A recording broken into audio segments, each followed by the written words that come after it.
ఇది మీరు గుర్తు చేసుకోవాల్సింది ఏందని అంటే ఫ్రెండ్స్, ఇవాళ ఇండియా ప్రజెంట్స్ ప్రూఫ్, మన రక్షక బలగాలు మీటింగ్ పెట్టి ప్రూఫ్ పెట్టి మరీ దునియాకు మొత్తం చూపించినాయి.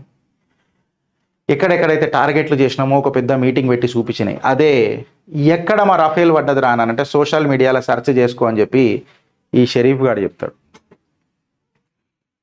మన రక్షక బలగాలు ఏం మాట్లాడుతున్నాయో వినుండ్రి.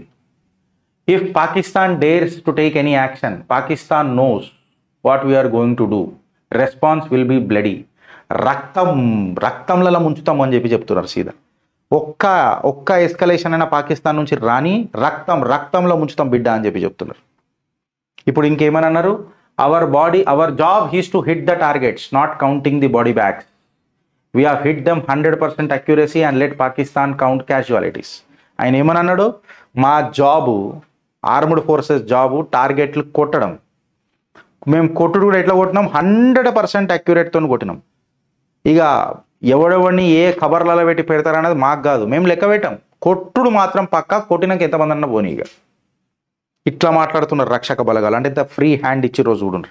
ఇంకొకటి ఏం చెప్తున్నారు, పాకిస్తాన్ ఆక్యుపైడ్ కాశ్మీర్ని ఇచ్చేసేయండి, హ్యాండ్ ఓవర్ టెర్రరిస్టులందరినీ మాకు ఇచ్చేసేయండి, ఇండియా ఇది డిమాండ్ చేస్తున్నది అని చెప్పి May 12 PM మాట్లాడినరు మన రక్షక బలగాలు.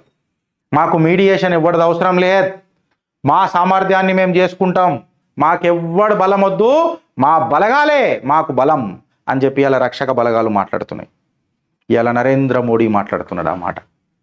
వెనకటి లెక్క వాడు హెల్ప్ చేయాలా, వీడు హెల్ప్ చేయాలా అని చెప్పి ఎవ్వడు మాట్లాడతలేడు ఫ్రెండ్స్. అబ్సల్యూట్గా మీరు చేసుకున్న ప్రాసెస్ ఏదైతుందో అందులో మీరు సావుండ్రి. ఒక్క చుక్క కూడా ఎడకైనా ఎఫెక్ట్ అయితే మిమ్మల్ని పాకిపిస్తాం, పాకిస్తాన్ గల్లీలలో రక్తపాతం, రక్త చరిత్రతో రాపిస్తాం అని చెప్పి చెప్పిండ్రు.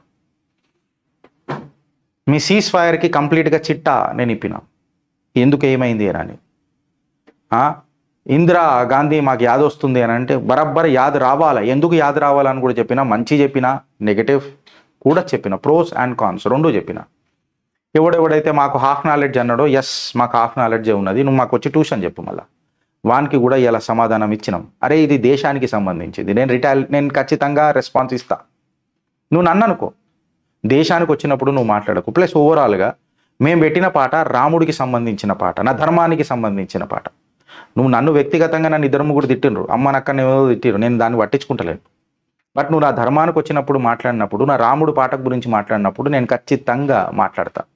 నో కాంప్రమైజ్ ఇన్ దేశం అండ్ ధర్మం, బికాస్ మే భారత్ కా और భారత్ దేశ్ మేరా. ఇది మీరు యాద పెట్టుకోరు ఫ్రెండ్స్. భారత్ మాతాకి జై.